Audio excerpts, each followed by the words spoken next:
오늘 열왕기상 19장 말씀을 통해서 말씀을 깨닫는 지혜와 응답받는 기도의 은총이 우리가 넘치게 될 줄로 믿습니다. 지금 우리는 하루 한 장이라고 하는 과정을 같이 하고 있습니다.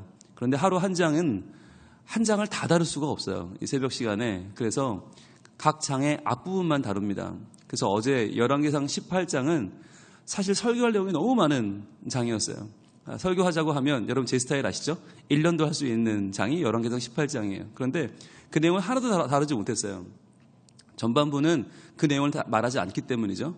여러분 그 후반부를 아시잖아요. 아합에게 엘리야가 도전을 하죠. 850명이라고 하는 그 당시 아합이 섬기는 바알과 아세라, 풍요를 준다고 하는 그 신들을 다 모아봐라. 그리고 우리 여호와 하나님과 함께 한번 붙어보자. 그래서 불로 응답하시는 자가 진짜 하나님이다 라고 하는 갈멜산 영적 전투를 벌리죠.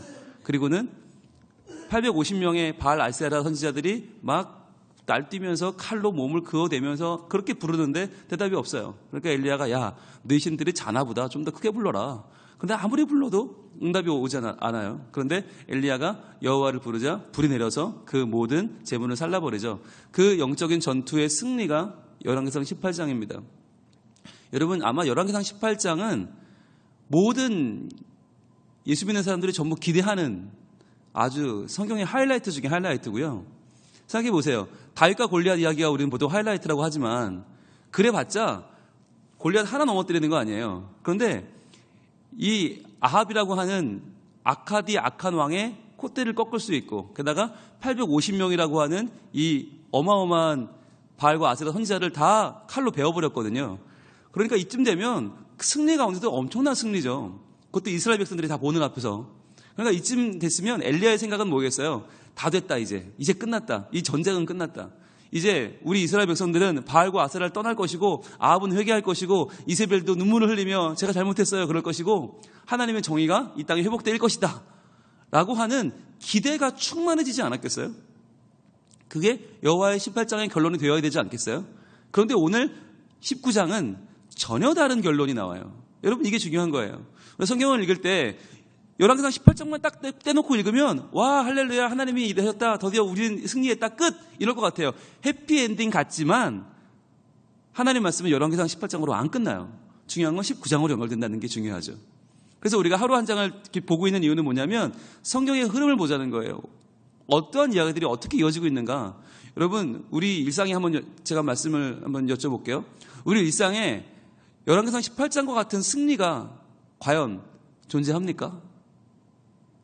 아니면 어쩌다 한 번 이길 수 있겠죠. 그러나 이런 큰 승리로 과연 내가 달라집니까? 그 사람들이 달라집니까? 우리 가족이 달라집니까? 아니요.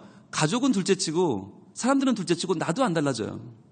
아무리 큰 승리를 경험해도 나도 하나 안 달라지는 연약한 인생임을 고백해요. 그게 우리들이에요. 성경은 우리 인간을 정확하게 알고 있고 정확하게 말하고 있어요.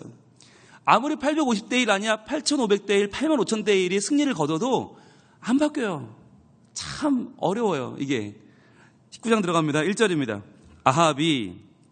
아합이 자 여기서 만약에 열왕기상 18장의 승리를 아합이 제대로 봤다면 뭐라고 해야 돼요? 아합이 하나님이 행한 일과 이렇게 나와야 맞아요. 하나님이 행하셨잖아요. 실제로 하나님이 하신 일 아니에요. 그런데 그렇게 말하지 않아요. 아합이 뭐라고 말해요? 엘리야가 행한 모든 일과 그가 어떻게 모든 선지자를 칼로 죽였는지를 이세벨에게 말하니 그래요. 그러니까 아합에게 이 사건은 전혀 와닿지 않는 거예요. 이 사건은 어쩌다가 엘리야를 잘못 만나서 엘리야 저 나쁜 선지자가 기근을 선포해서 3년 6개월 동안 비도 안 오더니만 저 엘리야가 우리 선지자 850명을 죽였다라고 보는 거죠. 저 엘리야가 했다. 엘리야만 죽이면 되는데 저걸 못 죽였네? 아쉬운 거죠. 아합은 전혀 달라지지 않았어요. 여러분 이게 현실이에요. 그 어마어마한 승리를 거뒀지만 아합은 꿈쩍하지 않아요. 게다가 2절입니다. 이세벨이 사신을 엘리야에게 보내어 이르되 내가 내일 이맘때에 반드시 네 생명을 저 사람들 중 한 사람의 생명과 같게 하리라. 그렇게 하지 아니하면 신들이 내게 벌 위에 벌을 내림이 마땅하니라 한지라. 자, 이세벨이 엘리야에게 사신을 보냅니다. 엘리야가 어디 있는지 안다는 거죠. 무슨 얘기죠? 엘리야는 지금 자신감에 차 있습니다. 이쯤 되면 아합도 날 못 건드리겠지? 이세벨도 날 못 건드릴 거야. 이쯤 되면 왜? 백성들이 다 내 편인데? 온 백성들이 다 이제는 바알 아세라 버리고 하나님을 믿을 텐데 나는 이제 당당해도 돼. 3년 반 만에 나타난 엘리야가 당당하게 지금 자기를 알리고 서 있는 거예요. 그래서 사실을 보내죠. 근데 뭐라고 보내요? 너 내일 죽일 거야. 자, 이세벨의 이 편지를 받은 엘리야를 생각해 보세요. 너 내일 죽일 거야. 근데 왜 여러분 오늘 안 죽이고 내일 죽이죠? 왜입니까? 백성들의 여론이라는 게 있잖아요. 적어도 이세벨도 머리가 있는데 오늘 그 어마어마한 사건이 벌어졌는데 오늘 죽이면 어떻게 돼요? 백성들이 들고 일어날 거 아니에요. 아니 불로 응답하는 여호와의 선지자를 왜 죽이냐 그럴 거 아니에요. 그런데 뭘 깨달은 거예요? 이세벨이 하루만 지나면 된다는 거예요. 하루만 지나면 이 들끓는 민심은 가라앉아 버릴 것이다. 단 하루면 되는 거예요. 하루만 지나면 너는 백성들이 너를 외면할 것이고 단 하루만 지나면 너는 잊혀질 것이고 단 하루면 난 널 죽여도 괜찮아 라고 이세벨은 확신하고 있는 거죠. 이게 현실이죠. 어제 다르고 오늘 달라요. 오늘 다르고 내일 달라요. 그게 우리 마음이에요. 이스라엘 백성들이 지금 막 들고 오르면서 와 할렐루야 하나님을 찬양하라. 바알과 아세라를 그 선지자를 다 죽여라. 하나님만 참신이시다 하고 있지만 이세벨은 꿰뚫어 보는 거예요. 하루면 돼. 하루만 지나면 이 민심은 다 가라앉아 버려. 그럼 내가 널 죽여도 아무도 뭐라고 안 해. 내일 죽일 거야. 자, 그러면서 뭐라고 해요? 내가 못 죽이면 신들이 나를 죽일 거야. 여러분 이게 얼마나 강한 의지예요. 의지 중에 가장 강한 의지는 자기 저주입니다. 그거 못하면 나 정말 내가 죽든지 네가 죽든지 이건 사생결단을 하자는 거죠. 어마어마한 이야기죠. 한 나라의 왕과 왕비가 그것도 폭군 독재를 하는 폭군 왕과 왕비가 죽이겠다고 하면 이미 죽은 목숨인 거예요. 자, 3절. 그가 이 형편을 보고 일어나 자기의 생명을 위해 도망하여 그랬어요. 도망하기 시작합니다. 하나님의 사람이요. 낙심이 되는 거예요. 도망하는 거예요. 왜요? 세상은 바뀌지 않으니까. 그런 어마어마한 승리를 거뒀는데 세상은 바뀌지 않아요. 꼼짝도 하지 않아요. 아합은 회개하지 않고요. 이세벨은 뉘우치지 않고요. 오히려 널 죽이겠다고 덤벼요. 엘리야는 힘이 꺾이는 거죠. 이거 왜 이렇게 되나? 도망하는 거예요. 도망해서 어디로 가요? 유다에 속한 브엘세바에 이르러 자기의 사원한 곳에 머물르게 하고 유다에 속한 브엘세바. 지금 이스라엘이거든요. 북쪽 이스라엘에 있는 이 엘리야가 어디까지 뛰어내려가냐면 유다에서도 제일 끝에 애굽 가는 길 바로 최남단 브엘세바. 여러분 이스라엘의 지형을 말씀드렸죠. 단에서 브엘세바까지. 그게 최북단 단에서 최남단 브엘세바까지.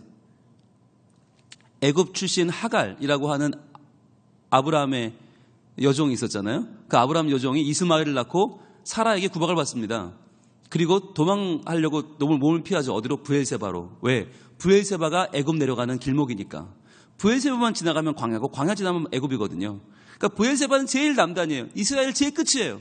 지금 엘리야가 어디로 도망갔나? 땅 끝으로 도망간 거예요. 땅 끝으로. 더 이상 갈 곳이 없는, 여기를 벗어나면 하나님의 땅이 아니에요. 브엘세바란 이름은 맹세의 우물입니다. 브엘쉐바. 맹세의 우물. 뭘 맹세하는 거예요? 하나님이 너를 지켜주겠다는 증거예요. 그 증거를 지금 붙잡으러 브엘세바까지 갔는데 거기 가서도 마음이 놓이지 않아. 그래서 사원을 거기에 두고 자기는 어디를 갑니까? 4절. 자기 자신은 광야로 들어가 하룻길쯤 가서 한 로뎀나무 아래 앉아서 자기가 죽기를 원하여 이르되 여호와여 넉넉하오니 지금 내 생명을 거두시옵소서. 나는 내 조상들보다 낫지 못하나이다 하고.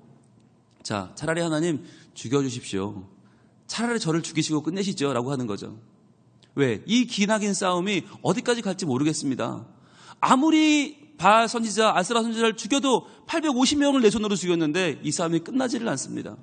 아합은, 이세벨은 달라지지 않고요. 이스라엘 백성들은 내 편에 되어주지 않습니다. 아니 이런 편지를 받았으면 백성들이 들고 일어나서 이세벨을 죽여라 해야 되는데 아무도 움직이지 않습니다. 하루 뒤면 저는 정말 죽을 것 같습니다. 하나님 이게 뭡니까? 이러자고 왔습니까? 이러자고 3년 6개월 기근을 버텨냈습니까? 까마귀가 물어다 주는 거 먹으면서 사르밧 과부의 그 아무것도 없는 그거 먹고 버텼던 제가 뭐가 됩니까? 하나님을 향하여 지금 원망을 하고 있는 것이죠. 여러분 이게 우리의 솔직한 마음이에요. 우리 마음은 그렇게 기도했는데, 이렇게 결정을 다 했는데, 이렇게 전도했는데, 이렇게 말씀 전했는데 달라져야 되는데 달라지지 않는 사람들을 보면요 답답하고요. 차라리 하나님 그냥 날 잡수 이렇게 되는 거죠. 그냥 날 죽이고 그냥 끝냅시다. 이거 왜 이렇게 힘들게 삽니까? 하나님, 그냥 빨리빨리 정리해 버립시다. 이런 마음에 답답함을 토로하고 있는 것이에요. 너무 답답한 거죠. 하나님, 뭐 이래요, 세상이. 왜 이거밖에 안 돼요? 차라리 그냥 저 데려가시고 끝냅시다. 라고 하는 그런 안타까운 마음을 토로하는 것이죠. 5절입니다. 로뎀나무 아래 누워 자더니, 여러분, 여기 노란색으로 한번 처음으로 커볼까요? 로뎀나무 아래 누워 잡니다. 잠이 오나요? 잠이 올까요? 저는요, 이게 은혜인 줄 믿습니다. 지금 이세벨은 죽일 날 받아놨고요. 이제 아무리 브엘세바 끝까지 도망왔지만 여기까지 이세벨이 못 쫓아올 리가 없고요. 지금 숨는다고 숨었지만 마음은 계속 불안하고요. 차라리 그냥 하나님, 제가 이세벨 손에 죽느니 하나님 손에 죽겠습니다. 라고 하는 이 와중에도 잠이 와요. 여러분, 이게 은혜예요. 여러분, 밤에 주무실 때 아무리 힘들고 아무리 괴롭고 아무리 눈물 나도요, 어느덧 내가 졸고 있다. 은혜입니다. 은혜입니다. 내가 이 잠이 온다는 게 어마어마한 은혜예요. 여러분, 얼마나 많은 연예인들이 잠이 안 와서 실시간 검색에 자기 떨어질까봐, 인기 떨어질까봐, 사람들이 나를 싫다고 그럴까봐 그거 몸부림을 치면서 못 견디니까 뭐해요? 도박하는 거 아니에요. 도박. 그 짜릿한 느낌이라도 내가 가지고 있어야 내가 불안하지 않으니까 도박을 해요. 그리고 또 뭘 해요? 그 잠깐을 내가 누리기 위해서 마약을 해요. 약물을 해요. 그리고 계속 너무너무 민감해서 잘 못 자니까 약물을 계속, 수면제를 먹다가 더한 약물을 계속 먹다가 결국은 중독이 돼서 그것 때문에 경찰에 막 잡혀가고 그러잖아요. 여러분, 잠이 안 오는 시대, 불면증의 시대가 되었어요. 그런데 이 시대에 잠이 온다? 여러분, 은혜인 줄 믿으시기 바랍니다. 잠이 온다? 저는요, 가끔, 우리는 그런 분이 없지만 설교 시간에 주무시는 분이 있다면 저는 그분도 축복이다. 하나님의 집에 와서 잠이 온다는 게 얼마나 좋은 거예요. 그죠? 그러니까 여러분, 옆에 사람이 혹시 주무시면 놔두세요. 얼마나 좋아요. 여기라도 와서 잠이 온다는 게 얼마나 좋은 거예요. 저는 오늘 본문을 보면서 희망을 가져요. 이런 와중에 잠을 잘 수 있어? 엘리야는 정말 난 사람이다. 못 자야 정상이죠. 근데 잠이 와요. 이게 하나님의 은혜예요. 보세요. 누워 자더니 천사가 그를 어루만지며 그에게 이르되 일어나서 먹으라 하는지라. 자, 천사가 나타났어요. 천사, 하나님이 보낸 천사죠.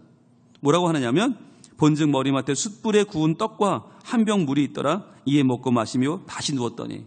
자, 잠결에 일어나보니까 숯불에 구운 떡이 있고 물이 있어요. 그런데 이게 어디서 났는지도 모르겠고, 그냥 엘리야는 지금 뭐 다 귀찮고 다 싫은데 먹으려니까 일단 먹은 거예요. 먹고 또 자요. 생각이 없어요. 여러분, 이게 은혜지 않아요? 이쯤 되면 이거 어디서 났을까? 하나님, 이거 왜 주셨을까? 또 무슨 사명을? 내가 뭘 해야 되죠? 이렇게 나와야 되는데 엘리야는 반사가 귀찮은 거예요. 그냥 피곤한 거예요. 귀찮아 먹고 또 자버려요. 예. 잠이 한 번 오는 것도 은혜지만 두 번 오는 건 더 큰 은혜예요. 잘 자요. 정말 너무 좋아요. 여호와의 천사가 또 와서 어루만지며 이르되 일어나 먹으라. 내가 갈 길을 다 가지 못할까 하는지라. 자, 깨워서 또 먹입니다. 여러분, 사람이 탈진을 하면요, 사람이 지치면 일단 재워야 되고요, 그리고 먹여야 돼요. 그때부터는 사명이 필요 없고요, 설명이 필요 없고요, 일단 재우고 먹여야 돼요. 왜? 엘리야도 우리와 똑같은 성정을 가진 사람이니까. 우리가 똑같기 때문에 하나님이 그 마음을 위로하지도 않으시고요, 그 마음을 이게 변명도 안 하시고요, 내가 사실 무슨 계획이 있냐면 하지도 않으세요. 일단 먹여요. 일단 재워. 그런 다음에, 회복을 시킨 다음에 어떻게 해요? 8절, 이에 일어나 먹고 마시고 그 음식물의 힘을 의지하여 40주 40야를 가서 하나님의 산 호렙에 이르니라. 호렙이 어딥니까? 바로 모세가 하나님을 만나 10계명을 받은 자리예요. 하나님을 만나 하나님과의 계약을 맺은 자리예요. 하나님과의 언약, 창조주 하나님과 한낱 피조물이 만나서 위대한 언약을 이룬 자리가 호렙이에요. 바로 그 자리.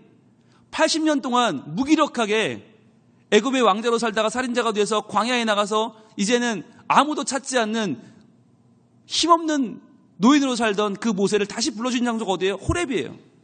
하나님은 그 호렙으로 다시 한번 엘리야를 부르기 위해서 그에게 먹고 마시게 하고 쉬게 하시고 회복시키신 거예요. 호렙으로 부릅니다. 호렙은 뭐가 있어요? 호렙은 하나님의 음성이 있어요. 하나님의 임재가 있어요. 하나님 모세를 붙잡아 주신 바로 그 자리로 엘리야를 부르시는 것입니다. 그래서 여러분, 나중에 예수님이 변호산에서 지자들에게 양쪽에 보디가드 누구를 데리고 나타나요? 모세와 엘리야 아니에요. 두 사람 특징이 뭐냐? 둘 다 호렙에서 하나님의 음성을 들었다는 거예요. 둘 다 하나님의 산에서 하나님의 음성을 들은 사람들, 하나님을 만난 사람들이에요. 그렇기 때문에 이 모세와 엘리야가 동격인 거예요. 그래서 호렙산이 중요한 거예요. 자, 계속 봅니다. 9절, 엘리야가 그 굴에 들어가 거기서 머물더니 여호와의 말씀이 그에게 임하여 이르시되, 자, 노란색 드시고요. 여호와의 말씀이 그에게 임하십니다. 이게 참 위로고 참 회복입니다. 이걸 위해서 떡도 먹였고요. 이걸 위해서 재운 거예요. 그러니까 우리가 삶 가운데 누리는 삶의 평안은 왜 찾아오는가? 하나님의 말씀을 받기 위해서. 너무 힘들면, 너무 괴로우면 말씀이 안 들려오니까 일단 재워, 일단 먹여. 그 다음에 하나님의 산 호렙으로 불러서 하나님이 거기서 하나님의 말씀을 들려주시는 거예요. 뭐라고 하시냐? 이렇게 말씀하십니다. 엘리야야, 내가 어찌하여 여기 있느냐? 여러분, 이 말씀이 기가 막힌 말이에요. 엘리야한테, 야, 너 왜 그렇게 실망하고 너 왜 그렇게 지금 힘 빠졌냐? 내가 살아있는데 너 왜 이래? 라고 하시는 게 아니에요. 나무라거나 꾸중하는 게 아니에요. 너 어떻게 여기까지 오게 됐니? 너 어떻게 여기서 나를 만나게 됐니? 너 그동안 어떻게 잘 지냈니? 야, 너 여기까지 오는 동안 얼마나 힘들었니? 너 괴로웠지? 내가 네 마음을 안다 라고 하는 거죠. 여기까지 왔구나. 그래, 결국 여기까지 왔구나. 네가 나를 만나러 왔구나. 자, 그러니까 이렇게 말씀하시는 하나님께 이제 이 순간에 뭐가, 엘리야는 가슴속에 맺혀있던 게 탁 터지는 거죠. 힘들었지 하니까 그때부터 울면서 제가요 사실은요 이렇게 열심히 했는데요 아무도 안 알아주고요 막 불만을 토하는 거예요. 10절이에요. 그가 대답하되 내가 만군의 하나님 여호와께 열심히 유별하오니, 자, 저는 열심히 유별하거든요. 이는 여호와의 자손이 주의 언약을 버리고 주의 제단을 헐며 칼로 주의 선지자들을 죽였으며오며, 이제 여기서부터 할 말이 나오죠. 오직 나만 남았거늘, 오직 나만 남았거늘 그들이 내 생명을 찾아 빼앗으려 하나이다. 그러는 거예요. 울고불고 하는 거죠. 이제 막 눈물이 막 범벅이 돼가지고 하나님 진짜 제가 얼마나 하나님 열심히 있었는지 아시잖아요. 근데요 저 나쁜 놈들이 다 나쁜 악을 행하고요 저만 남았어요. 저만 어떡해요. 이제 저 죽으면 끝나는 건데 하나님 어떻게 하실 거예요. 막 분노를 토하는 거예요. 근데 이렇게 이야기를 하면서 하나님이 사실 이 엘리야에게 나타나셔서 엘리야에게 이제 아니야. 너 혼자가 아니야. 너 내가 있어. 막 말씀하시거든요. 그런데 14절에 또 그래요. 한번 볼까요? 그가 대답하되 내가 만군의 하나님 여호와께 열심히 유별하오니 이는 이스라엘 자손이 주의 언약을 버리고 주의 제단을 헐며 칼로 주의 선지자들을 죽였음이오며 오직 나만 남았거늘 그들이 내 생명을 찾아 빼앗으려 하나이다. 신기하지 않으세요? 10절과 14절이 똑같아요. 이게 뭐예요? 아무리 하나님이 나타나셔도 상관없고요. 아무리 위로를 하셔도 아무리 내 마음 어루만져도 소용없어. 나는 여전히 억울한 거야. 나는 분해, 원통해. 하나님 이러실 수가 있냐고. 나만 남았다고. 분홍색을 한번 드시고요. 10절 끝에 있는 오직 나만 남았거늘 한번 표시해 보시고요. 10절의 제일 뒷부분 오직 나만 남았거늘, 그리고 14절의 맨 뒷줄 오직 나만 남았거늘 표시해 보세요. 이게 우리의 그 원망이고요. 우리의 하소연이에요. 저만 남았어요. 그런데 여기에 하나님이 응답을 하시는데 뭐라고 응답을 하시는가? 15절부터 봅니다.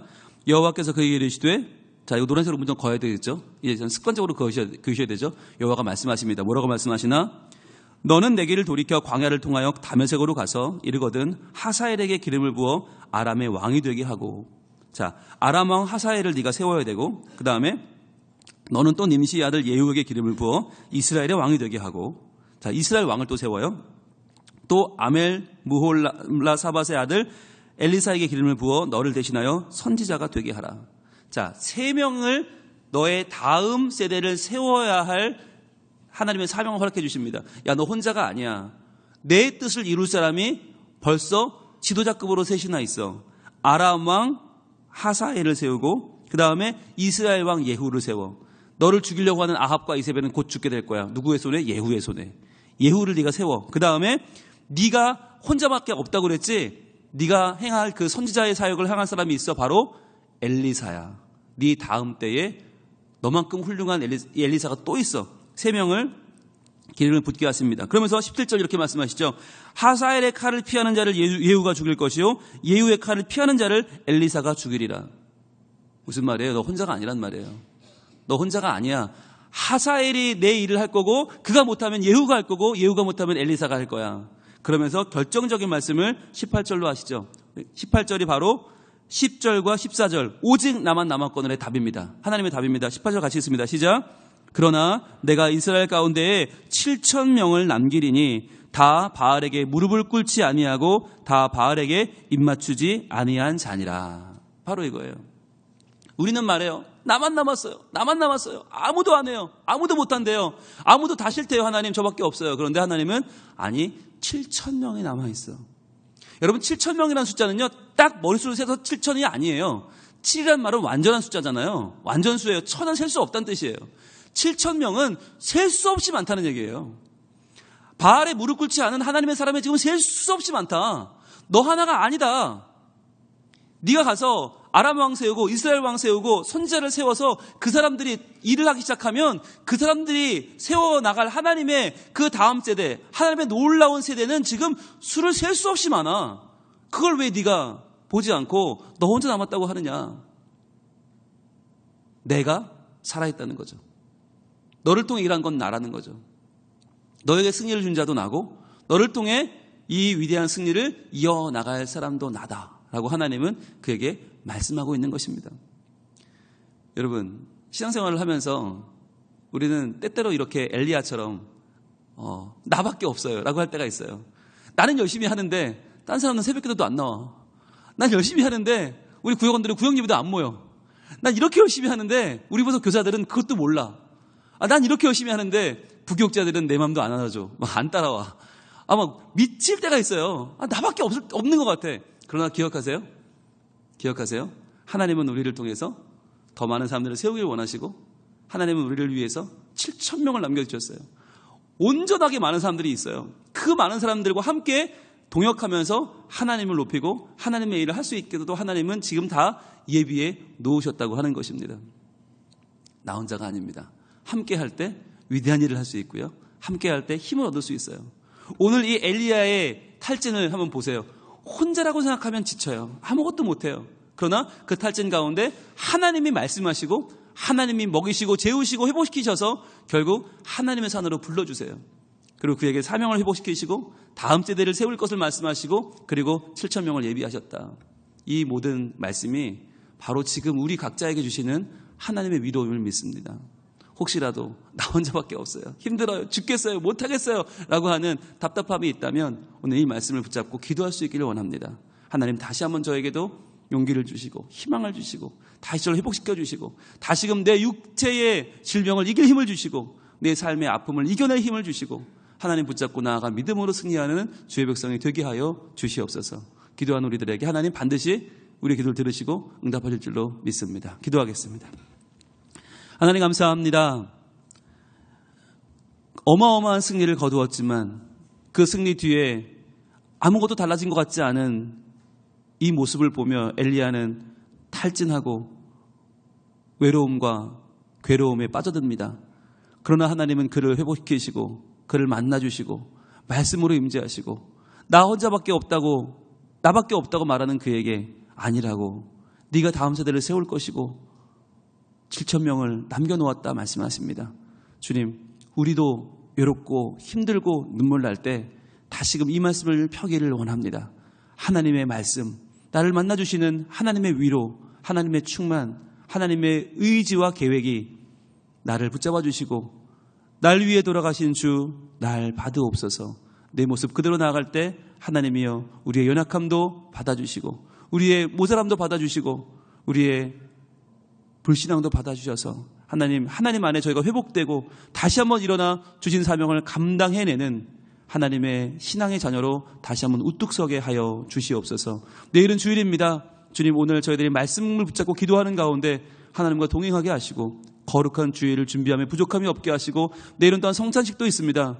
주의 피와 살에 동참하는 그 귀한 예식 가운데 하나님 은혜 주셔서 우리 모두가 하나님의 마음을 품고 하나님의 사람으로 온전케 되는 복된 날 되게 하여 주시옵소서. 예수님 이름으로 기도합니다. 아멘.